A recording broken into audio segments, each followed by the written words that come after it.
welcome to the Weekly Marketer Podcast. Every single week, we interview deep dive experts in one of the many fields of marketing to drop huge knowledge bombs from the best of the best and teach you how to take your marketing skills to the next level. This is episode 10, and I'm sitting with Morgan Kling, who is an expert of influencer marketing and marketing tech.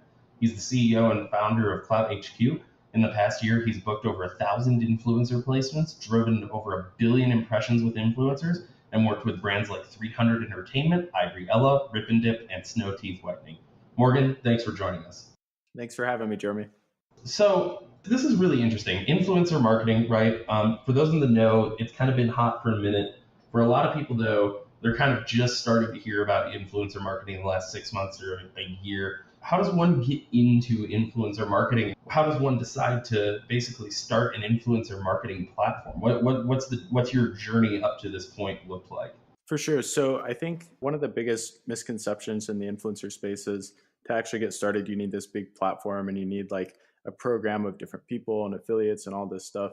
To be honest, if a brand out there wants to start an influencer program where they're actually just collaborating with different people on social media, anywhere on the internet, honestly, it's just a matter of reaching out to them, starting a conversation, seeing if there's some sort of synergy where maybe the people that follow them have a need for what the brand offers and what they provide, and just kind of, working together to figure out what works, whether it's like a paid placement or product in exchange for them sharing it with their followers or something like that. So it's definitely not something super complicated to get into. It's just a matter of taking that first step of actually reaching out to somebody. Yeah, that's interesting. So reaching out, do you mean by like the influencer reaching out to the brand or the brand reaching out to the influencer, or both? So it kind of works both ways. Most of the time, it's going to be the brand reaching out to the influencer. It's if anybody out there is a marketer, they know that it's super important to make sure the audience is a fit for the rest of the brand, like what the messaging and stuff is. So generally, it's going to be the brand actually reaching out to the influencers and, setting up what exactly that post is going to look like, what the logistics of a collaboration is going to look like. Sometimes the influencers are reaching out to brands. In my experience, generally, if an influencer is reaching out to a bunch of brands, it kind of throws a red flag up in my head because there's no shortage of brands that are willing to pay influencers. And if somebody's reaching out to brands themselves, unless it's like a one-off case where, they have something about the brand that they're interested in, or if there's something about like the brand's vision that they're working with that, strikes a chord with the influencer, then it kind of makes more sense. But the influencers that just reach out to like 1,000 brands, usually for me, that kind of throws up a red flag. Interesting. Okay, so what about you personally? How did you get into the influencer marketing game? It's a good question. I think I got in the same way a lot of people started their online journey as entrepreneurs or marketers or pretty much anything, starting something new.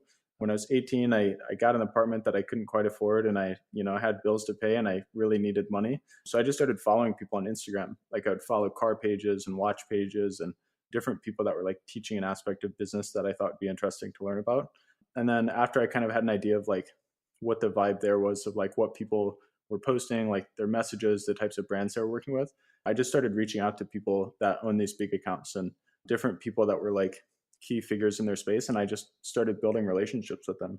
From there, it kind of just kept opening up doors and compounded from there. No, that's really interesting. So, I mean, it really is kind of this like, I think a lot of people like kind of, I don't know, wig themselves out or kind of overthink things, but it really is as simple as just taking the initiative, it seems like, to get into the space. If you're really interested in doing influencer marketing or what have you, or working with influencers and brands in that way, it seems like, it's just a smart approach, and putting in the effort is all that it really takes.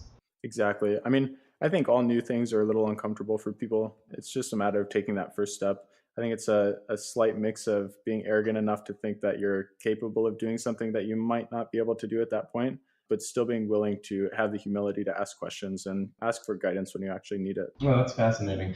So you got into the influencer space, right, by following these brands and interacting with them and all that. How did you kind of make the jump to actually building out a platform and, kind of and work and being that sort of resource in between the influencers and the actual brands looking to hire influencers? For sure. So it's kind of funny. When I first got into the space and I first started working with influencers and having conversations and negotiating with them, the one reoccurring thing that kept popping up is like a huge pain point that was ready to be fixed for most of the industry was, first of all, getting in contact with influencers.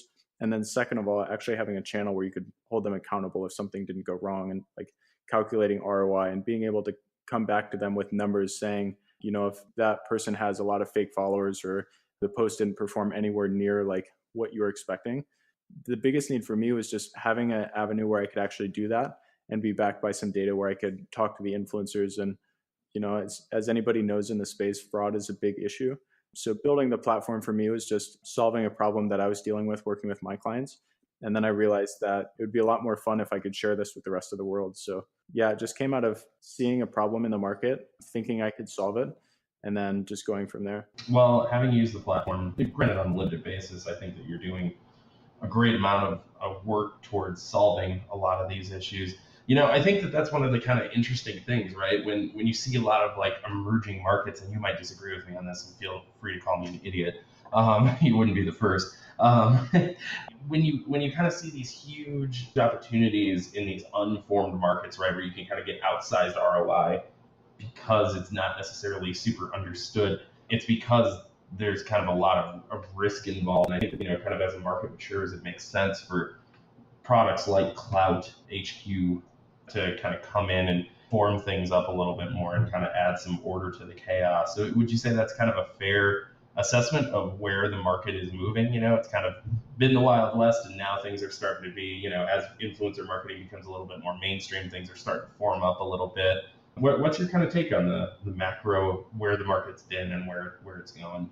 Yeah, so I think we can both agree that brands hate losing money. I think anywhere there's a leaking bucket of money going out the door that's not really being effective, there's always going to be somebody there to catch it at some point, where they identify it and they figure out how to solve the problem. In terms of like the market, like the tech that's supporting the market right now, there's a handful of other platforms out there. Some of them are better than the others. The main thing with the good platforms is they're just so expensive that it makes it almost impossible for anybody that's either entry level or within like small business realm. Like some of these platforms, their costs are so high that for somebody to take that risk, it's a matter of taking a big portion of what their revenue is or what their gross profits are to actually invest into a tech platform that they're not sure if it's going to work, and they're not sure if they could just do it themselves. So they're almost being overloaded with like decisions to make. And I think the default for that is just to not make any decisions. Yeah, that's actually an interesting thing too. I would add one other thing too, which is tools that may not be appropriate for them, right? There's a lot of tools that make sense for huge companies that just make no sense for kind of smaller players in the market. So would you say that you're, trying to address those kind of smaller players in the market and try and help them out? Is that kind of your mission with CloutHQ? Yeah, so the overall mission for me is I want to enable anybody that's interested in working with influencers on the internet. I want to provide them with a channel to actually find them, contact them, and then to make it as easy as possible for everything from the point of contact until actually like the post is live and completed. So the goal there is just to make it easy. I want to make it accessible to anybody without them having to make a huge risk paying upfront for a platform or something like that. No, I think that makes a lot of sense. So as you've kind of identified, the influencer marketing is kind of your folks like you and other folks are spending time working to try and create tools to make it a more accessible market. Are you seeing that kind of coincide with any other trends? People are talking a lot about micro influencers and things like that. I heard the term nano influencer for the first time the other day, which was interesting. I'm not sure I entirely buy that somebody with less than 5,000 followers is a huge influencer and worth spending money on, but maybe I'm wrong. I don't know. Like, what sort of trends are you seeing in the industry?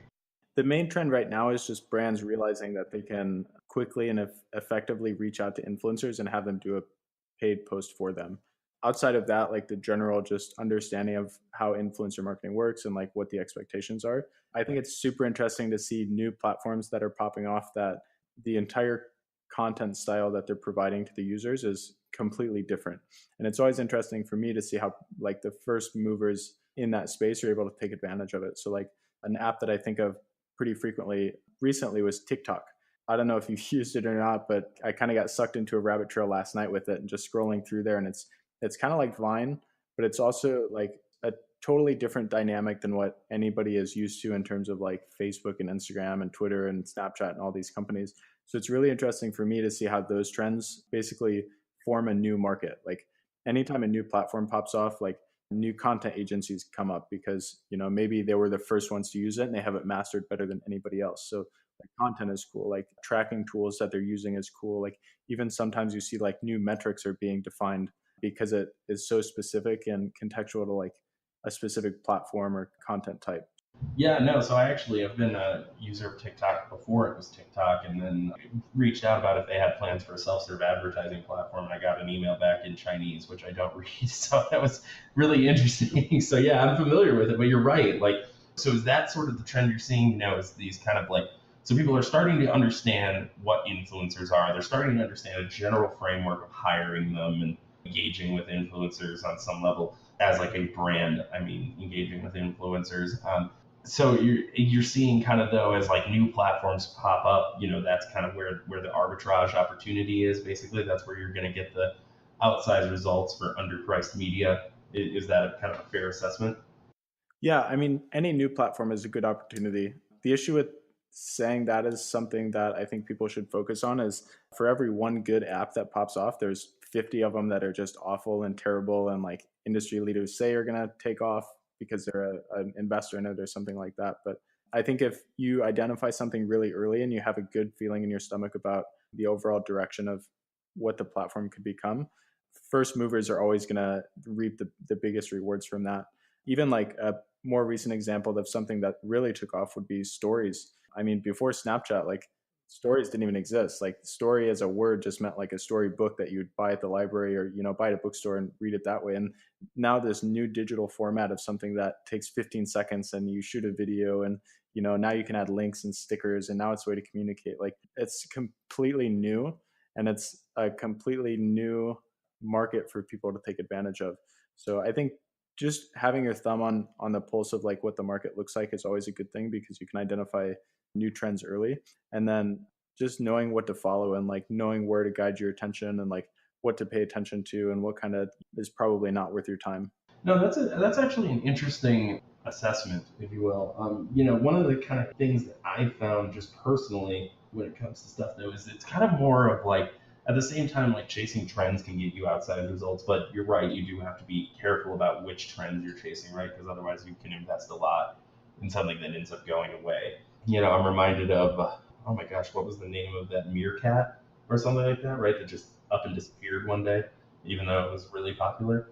But one thing that I found kind of as an advertiser, right, as somebody that's buying the ads on the platforms and making the ads, I see a lot of people basically like it kind of is like chasing the trend is cool, but the principles of marketing really kind of stay the same no matter what trend you're chasing, right? It's about brand building, it's about reaching people in a cost effective way, it's about coming up with enticing calls to action, like having, focusing on like, having a funnel and conversions and things like that. Would you say that that's kind of a fair assessment when it comes to kind of influencer marketing, or is it truly throw everything out the window, rewrite the book?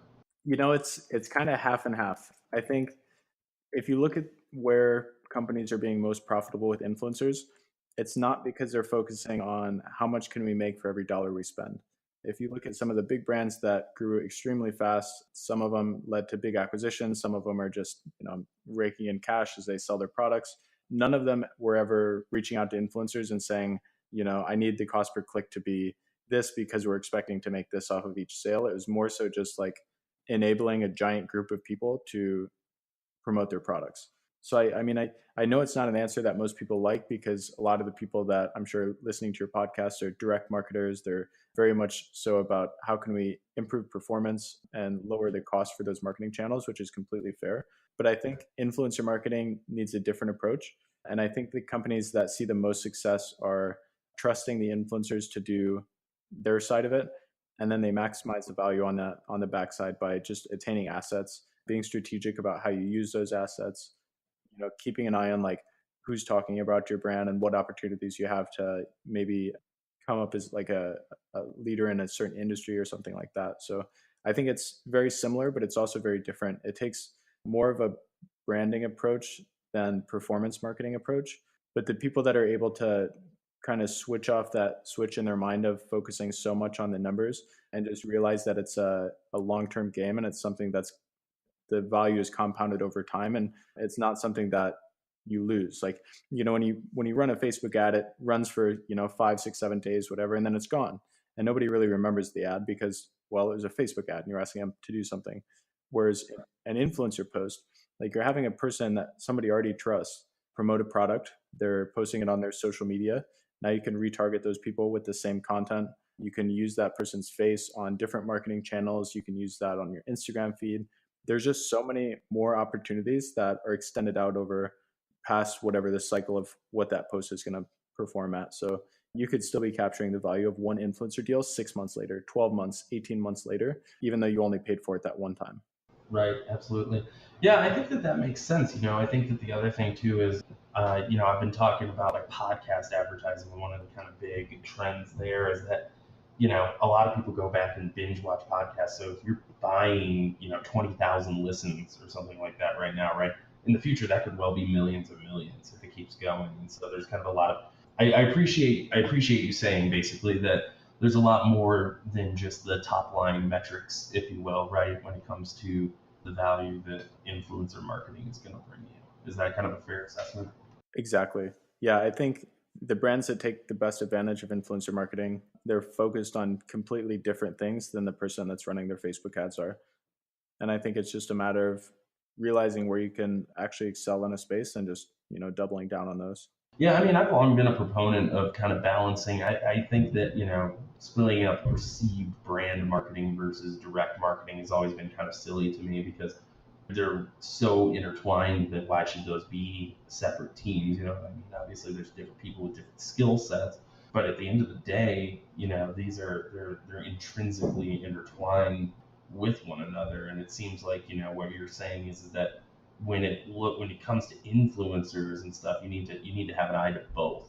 Is that kind of what you're getting at, or at least that's what I heard, but that might just be self-serving going through my own filter bubble. So No, that's exactly what I mean. Just being able to pull yourself high enough above the picture to see exactly how things are interacting with each other, and understanding that not everything is a one-to-one direct relationship. Some things benefit each other months down the road. Some things benefit each other in a way that's not quantifiable. Some things are just good because they work consistently for some people, and it's just a matter of like finding that balance and then figuring out how to scale that. yeah, I think that makes a lot of sense to me. So kind of, shifting gears a little bit, kind of away from the macro, which I think it's clear that there's a ton of value in influencer marketing. I think that anybody that should be trying to take a look at it. I've actually even seen kind of B2B influencers, so I don't want people to think that it's just for fashion brands and things like that.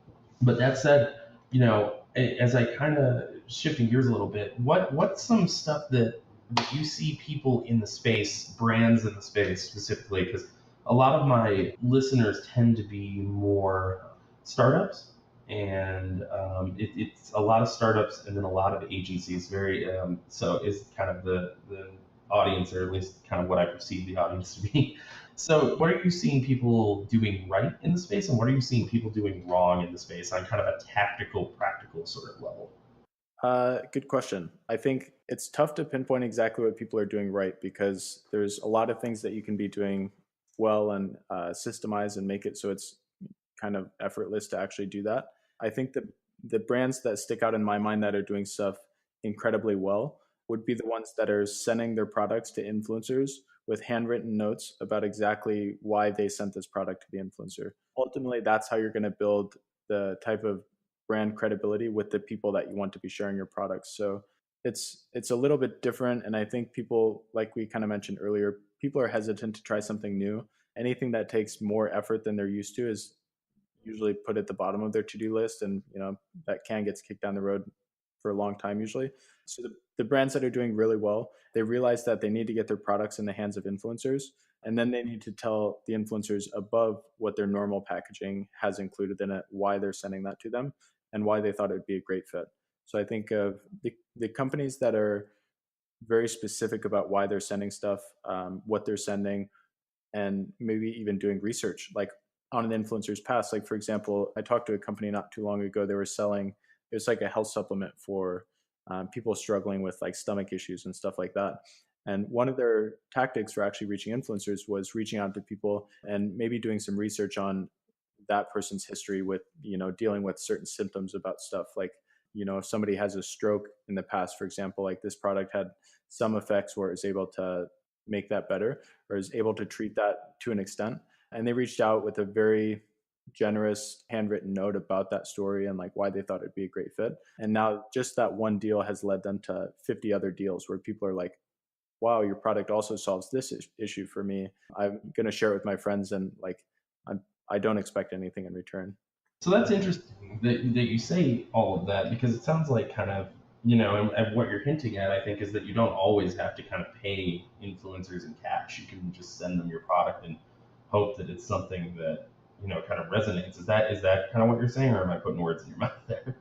It's close. I think if you want a transactional relationship, keep it transactional. If you want a relationship that's going to compound and you can cultivate a message to somebody's entire fan base, it comes down to more than just sending them a check for $20,000, $50,000, however much you're paying. I'm thinking of like the big celebrities at this point, but more so to these people, like they want to know that you care, and they want to know that the reason you're sending it is more so than just, to make some money back and forth.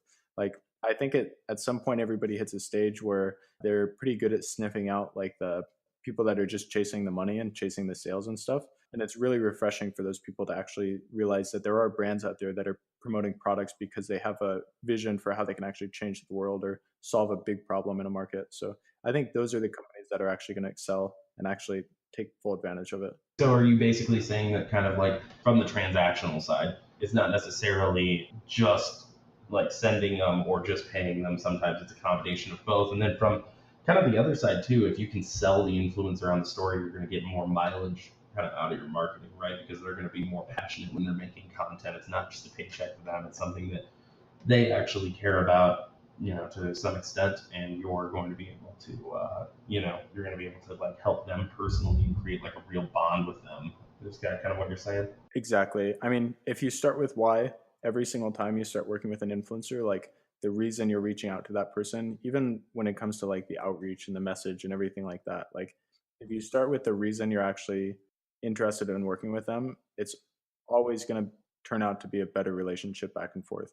So like long-term deals, like if you reach out to somebody and you say, hey, I want to pay you $1,000 for a post, you're going to get $1,000 post. They're going to post it, and that's going to be the end of it. Like you're kind of reverting back to like conventional Facebook ad logic of like get an impression, post kind of loses its value. Whereas if you reach out to them with a message and a story and stuff like that, where you're actually like building a bond with them, you're going to get a lot more value from that. Because, even some influencers will post multiple stories, or they'll post it a month later, they'll randomly feature products in that sense. No, that's super interesting and something certainly to think about. So even if you end up paying and doing the sending them product and things like that, you can get a lot more mileage out of it by just remembering the human behind the account, right? So a lot of these influencers, they aren't, I think that a lot of them probably, I mean, if they do think of themselves as celebrities, right? Like there's still, celebrities are still people. There's still, kind of a lot behind that, and kind of reducing them to that one aspect isn't particularly useful for building a relationship. Exactly. Yeah. And I mean, there are some influencers where they are strictly interested in transactional relationships. There's definitely a use case for those types of deals, but it's not something that I would rely on to build a foundation for business on. It's more so like if you have something that's becoming really popular at one point in time, like app companies, it's good for that because the life cycles most generally are pretty short. So transactional relationships there are good. It's efficient. You do the deals, you get your installs, and then the deal's done. Whereas brands that are going to rely on customers returning, like especially like healthcare, clothing companies, stuff like that, where you're actually trying to build like a bond with not only the influencers, but also your customers, it's just a lot more cost effective to actually invest a little bit more time into cultivating that bond with them and making sure that it's very clear like why you think they're a good fit. Absolutely. I think that's a healthy perspective as well. Sometimes it's easy enough to get caught up in the numbers of the marketing game and just, like I said, forget the human a lot of times. So that's refreshing to hear. So besides just treating it and not even every case, but treating it too transactionally, what else are you kind of seeing people doing wrong when it comes to influencers? I think the biggest thing I see is people not capturing enough value from the posts that they're actually paying for. There's a lot of like residual value that you can attain from working with an influencer that I think a lot of people forget about, or they just don't have a system that's really efficient in actually creating that. So attaining assets for content, for example, like people spend thousands of dollars to hire models to shoot pictures in their products and to do product placement stuff with people they paid to come to their location, and they hire a photographer and stuff like that. Whereas if you were to just license the content from the influencer, not only are you going to have good content that's more than likely professionally shot, you're also going to have a face that people trust. Like the value of having a face connected to your brand that's has credibility that's been cultivated over years and years and years, it far exceeds whatever you can actually get from like hiring models, you know? So I think the first thing is just building a system so you can attain as much of the value as possible. On top of that, I think some brands are just, they're too focused on the ROI. They're too focused on like, how many clicks is this going to generate? How can we, get the maximum value out of $1,000 ad spend as possible, which I don't think there's anything wrong with that if you're a marketer. And that's kind of why I've been an advocate of influencer marketing, is more so for, the overall person leading the vision of the company, like overall the person that's driving the message and the direction of the company.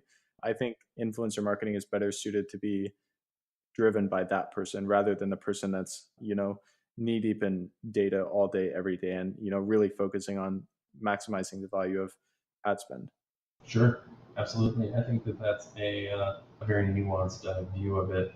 So, kind of as I'm thinking about all of this, right? What's kind of a takeaway? Yeah, I'm a brand. Like, let's say, okay, for argument's sake, let's say I launched a brand yesterday, right? And I'm desperately trying to find, credibility in the space, and I have a couple of influencers that I've kind of been looking at and stuff like that. What could I do to just get started? What would be kind of like the action steps, if you will? So the first action step that I would take is actually just making influencers aware of your brand. One really good way to do that is, ironically enough, using influencers, because a lot of the influencers are also following other influencers. So the first step I would take is just awareness, like getting people to actually realize that your brand exists and that this is a company. You could do that through influencers. You could send emails. You could run Facebook ads to retarget specific groups of influencers. On top of that, I think the second step is just actually testing the market and like seeing what happens when you have somebody post about your product. So before I invested in doing like a huge influencer campaign, I'd probably send my product to like 5 to 10 different people, see what happens, kind of like test the temperature of what's going to happen each time you do this, how it scales, like the different types of influencers, different types of content, stuff like that. And then as soon as I had a benchmark on expectations moving forward, I would probably start to systemize and scale that process to seeing how many influencers I could possibly send the products out to, KPIs that we can actually measure to give us a rough estimate of performance, whether that be views, clicks, organic traffic, anything like that. I would start to systemize and make it very process oriented so I could not so much outsource it, but have a new person manage that. So I think after you build a process around anything within your business, especially when it comes to like something that's revenue generating, I think it's important to continue streamlining that as far down as you can possibly go. So like if you're running an influencer campaign and it takes your lead marketer 10 hours a day, obviously your cost of that is going to be a lot more than the 10 hours that maybe your entry level marketer that is fresh out of college is going to be charging you, or like whatever your expenses are for having that employee work on something.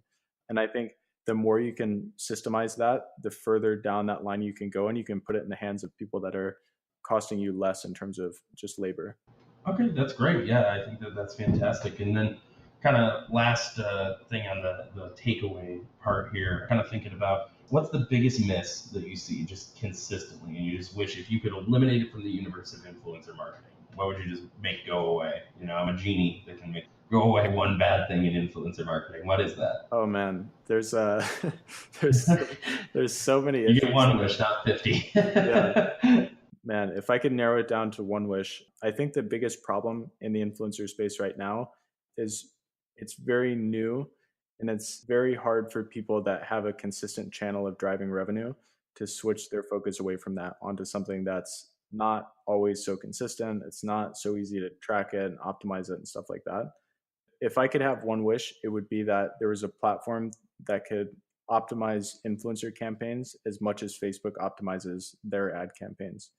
So just having the ability for people to have such a clear and defined overview of exactly what is happening, and then being able to systemize the stuff that's just very time consuming, like ordering products or, writing notes to influencers or building contracts or, sending briefs and stuff like that to different influencers. All of those things that are very granular and take a really long time. I would want there to be something that can do that all for me very quickly and efficiently and know that I can rely on it all the time. Okay, well, that's as soon as you're done building it, give me a call because I'll buy it.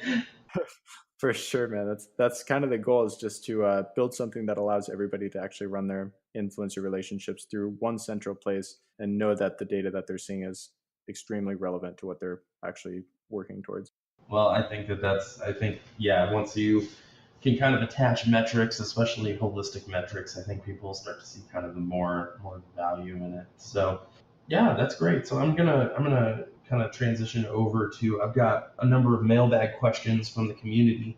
Some of them will be things that you already talked about, but it's always nice to kind of explicitly address a few of these. So, first question here: how much does an influencer marketing agency typically charge their clients? It really depends on a lot of different factors. By the way, that's the answer that I give probably 90 times a day. And it's like, it depends. It probably comes out of my mouth more than anything else. I'm just teasing it a little bit. Like, I'm that person. So Man, I it's was just so laughing. funny. That's the answer to almost every question that people ask me that has to do with anything with cost. Like, what's the cost of this? Well, it depends. It's the same with influencer stuff. An agency, it's going to vary depending on what exactly you're leaving them in charge to do. I mean, for the people that are really looking for a number of what expectations are to actually pay an influencer company, if they have a network, like if you're paying a manager or a company that manages like 50 influencers, you can usually expect anywhere between like 15 and 30% per transaction on top of the transactions. That's a general range number of something you could expect to pay people that already have the relationships. If you're paying an agency that needs to go build your influencer strategy and influencer program, the price is going to be significantly higher, and it's going to be a lot higher than a Facebook ad agency would charge you to actually set up campaigns and stuff like that, because each relationship is a new conversation. Each influencer is a new conversation that takes new contracts, that takes new briefs, that takes new conversations back and forth to make sure they post on time. And there's so much manual work that goes into actually making sure influencer campaigns go off efficiently that the prices are usually significantly more than that. Like I said, it really just depends. If you're working with Cardi B, the agency is probably going to charge a lower percentage because the dollar amount is so much higher. And if you're working with a really small influencer, somebody with 500,000 subscribers on YouTube, you're probably going to be paying a higher fee just because, like, one, the dollar amount is so much smaller. And then the conversations back and forth are going to be nearly identical to what it takes to work with any other influencer. So, yeah, long answer short, it really just depends. Yeah, I gotcha. No, that's fair. That's fair. So that's interesting. So kind of, I guess just digging in a little bit more on that question, what do you see kind of as like at like 500,000 followers or something like that? What do you kind of see as that as a, like a typical cost range or something like that, just to give people kind of a ballpark figure if they're thinking about working with an agency? So the cost of like what a brand placement would cost to work with somebody like that? Yeah, let's say, like a post and a story on Instagram for somebody that has like 500,000 followers. Can you give like kind of a ballpark there of what an agency would be versus kind of doing it DIY, if you will? If I was working with a YouTube influencer that had 500K and they had a decent sized Instagram account, I would probably expect to pay anywhere from 1,500 to 3,000, probably within that range. Unless it was somebody, you also have to take into account like the amount of influence somebody has. Like, just because they have 500,000 subscribers on YouTube doesn't mean they're not like on Fox News every other weekend because they're, the leader in some sort of space like that. The prices are completely up to the influencer, and it really comes down to how they feel about that, like how much they think the value that they're bringing is. And again, I don't want to tie myself to that number because in a year it's going to be a lot higher than that. And I can think of a ton of influencers who charge more than that. And I can think of a ton of influencers who charge less than that. But in that range, I would say between there. Yeah. Okay, that makes sense. And apologies to the brands whose influencers charge less than that and now are raising their rates. So, yeah, that's great. So, next question on the list: do you see an influencer strategy as viable for a local small business? Definitely. So, first off, I think influencer strategies work for any business in any industry at any point in time. But the definition of working is going to change. I think if you have a flower shop in Denver, your influencer strategy is probably not going to net you $500,000 over Black Friday. But what it could do is make you the key flower shop in Denver. You know, if you have 30 influencers that you've worked out some sort of deal with who are all really big in Denver and their audience is really popular in Denver, you can become the key business in that space. Like you can become the go-to business in that space. In terms of overall just driving like foot traffic and stuff like that, if you compare it to Facebook ads or Google ads, you're going to be heavily disappointed. But if you look at it on like the macro scale of what that looks like over 3 years, 5 years, 6 years, I think it pays off incredibly more than any other direct marketing channel. Yep, that's exactly right. I think I would tend to agree with that analysis as well. And then I would just kind of jump in and say there is such a thing as like local influencers too. There's people that are influenced around like a physical space, right? Whether it's like a university or a town or a city or a state or what have you. So next question, what do you see as the future of influencer marketing and what platforms would you look towards as you see influencer marketing continuing to evolve? That's a great question. Influencer marketing for the future, I think it's going to become more and more expensive, just generally because more ad dollars are flowing in. So if you looked at what the market value was a year ago, it was, I believe, it was under $2 billion total. And within the next 18 months, it's expected to be over $10 billion total. So, I mean, it's growing at an incredible pace right now. Like it's growing much faster than anybody else is like capable of grabbing all of. So overall, I think the prices are going to continue to rise. One huge change that I think is going to come that's going to change how most people are working with influencers right now is the big brands that have huge marketing budgets. They're starting to realize that they can contract influencers for 12 months at a time or 3 years at a time. I think we're going to start seeing a lot more long-term deals where an influencer is kind of signed like we saw back in the day where like DC Shoes or any of those big brands would sign somebody for 10 years or 15 years, like however long these deals are. Right, I'm gonna have Tony Hawk go on his like next like tour or whatever, right? And he's gonna be just wearing Vans, you know. Exactly. And I think exclusivity agreements, I think those are going to become more popular. So that's also another reason that I'm pushing really hard for new and smaller brands to get in here is because if you work with that influencer and if you have them under a contract, like exclusivity is worth a lot. Being able to make sure that an influencer is only promoting your products or sharing your products, like that's worth a lot in itself. And do you think that's viable for like kind of a startup or a smaller business to negotiate exclusivity? I think it depends. So different people have different definitions for small businesses. I think if you're a really small business and you don't have a ton of revenue, I don't think that's a viable option now. And I don't think it'll become easier to do that. But if you have the capability of signing decent sized checks for specific influencers and giving them a ton of value throughout that period that costs you less than like just paying them, you know, X amount of dollars for an agreement, like maybe they get access to pre-release products. Like if you're a company that has a ton of attention around it, like people just are obsessed with this brand, like having access to the newest products that are not on the market yet, that's one thing you can leverage to get cheaper rates for these people. You can offer to fly them out to 2 events a year or something like that. Like you can offer to send them to Bali once every 6 months or something like that so they can do a photo shoot with your products and stuff like that. I think the people that are very resourceful and the people that pay attention to what the influencers are asking for, they'll be the ones that are able to take advantage of different opportunities like that. That makes sense. Just once again, remembering the human, right? Thinking about what it is they actually want beyond just the dollars, because they're thinking about at the same time, you know, how do I cash in today? Is how am I going to make sure this stays viable in 5, 10 years, right? So you kind of have to, if you can address both of those for them, I think that that's probably a winning combination. Okay, so last question here. What company is the best example of influencer marketing done right that you know of? Man, there's so many of those also. I don't want to pin it down to one company because so many people are doing such an amazing job. I think for the people listening that are interested in seeing what influencer marketing is capable of making happen, I would recommend looking at Movement Watches. There's Tuft and Needle Beds. It's like a mattress company. There's Dollar Shave Club. They did an outstanding job, led themselves to a massive acquisition. Snow Teeth Whitening. They're just killing it right now with the celebrity endorsements that they're doing. Fashion Nova, absolutely killing it. They're, I mean, one of the fastest growing brands I think anybody's ever seen. They're just absolutely killing it because they've built out such an quality influencer program that it's systemized almost better than their distribution of their clothing is. Yeah, so I mean, any of those companies, I think if you just look into what they're doing, a lot of the founders will do interviews. You can kind of see more about how they developed that, how they started it, how they manage that now. Gymshark is also another one. They do an outstanding job, especially going back to like when we talk about the people aspect of it.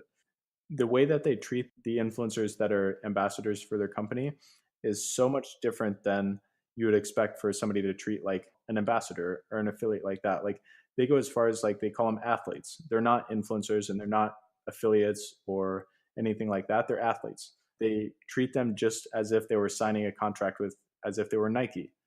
They give them all the benefits. They invite them to the events. They give them pre-release clothing. They always ship on time. They always pay on time.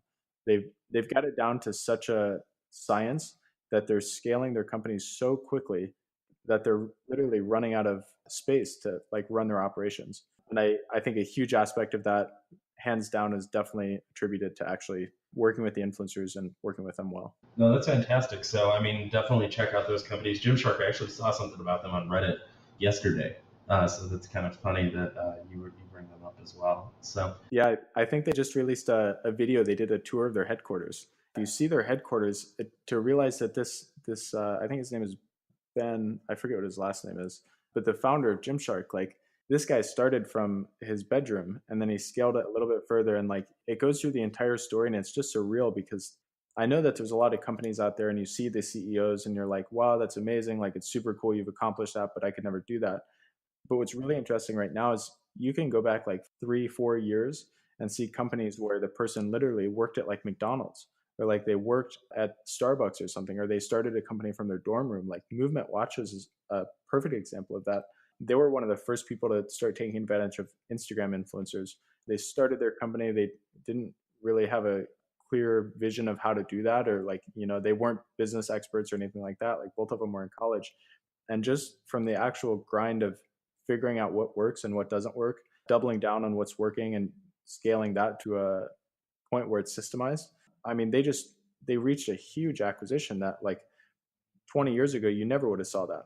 Like the landscape right now is just so fascinating because companies that had no foundation to do this on 20 years ago, they're doing it in a span of like 3 or 4 years. And it's just insane to think that like that's possible.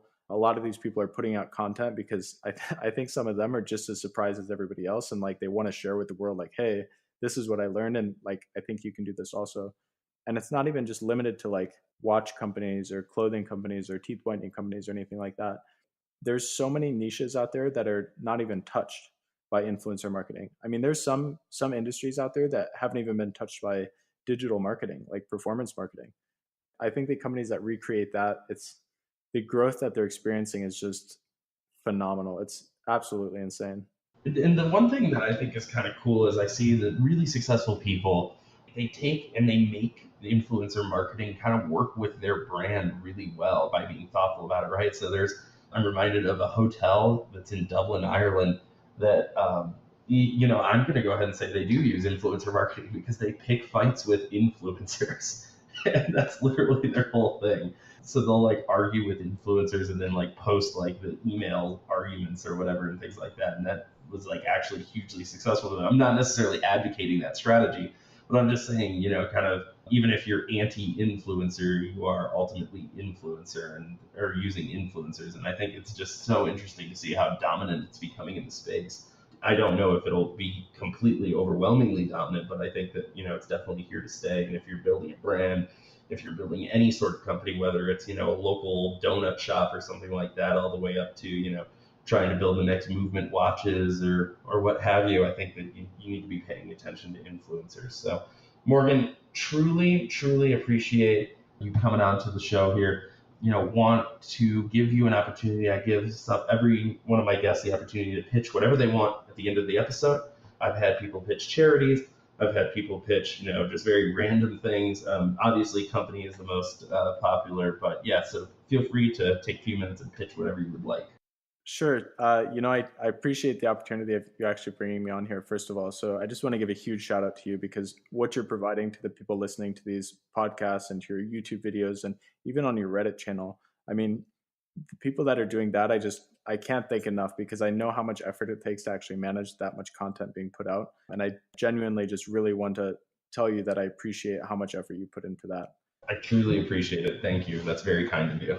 For sure. It's nothing to shake a stick at to put out about 100 videos in 3 months. I think I put out like 25 hours worth of content on how to run Facebook ads. So thank you. It's appreciated. For sure. And I mean, it's well deserving, because I know how hard it is to actually do all that stuff. On top of just overall pitches, I don't really have a pitch for anybody out there that's expecting me to promote my company or anything like that. The one thing that I would ask... I can do it if you want. The one thing that I would say that I would ask anybody listening to this podcast to do is just pay attention to what other companies are doing, and maybe just believe in yourself enough to reach out to those people and ask questions. Investigate what their life is like on Google. Oftentimes you'll pull up YouTube videos where somebody will sit down and they'll explain like step by step their entire process of their business. And I think for the people that are willing to show a little humility and ask questions, I mean, the rewards that you get from that they're so huge that you can't even really, count them. That's wonderful. Well, Morgan, thank you so much again. Truly huge thank you for taking some time out of your busy day to come on here and teach folks about influencer marketing. If you're listening right now, this is the best. I'm actually going to get off of this and re-listen to it myself, because there's so much value in here, and there's so many pieces of knowledge that can help you really leverage influencer marketing right now, today, before it's blown up, before it's too expensive, and use it to grow your brand. And maybe not be the next movement watches or whatever, but certainly grow your brand in a unfair advantage sort of way. So thank you, Morgan, again for being on here, and thank you all for listening, and happy marketing, everybody.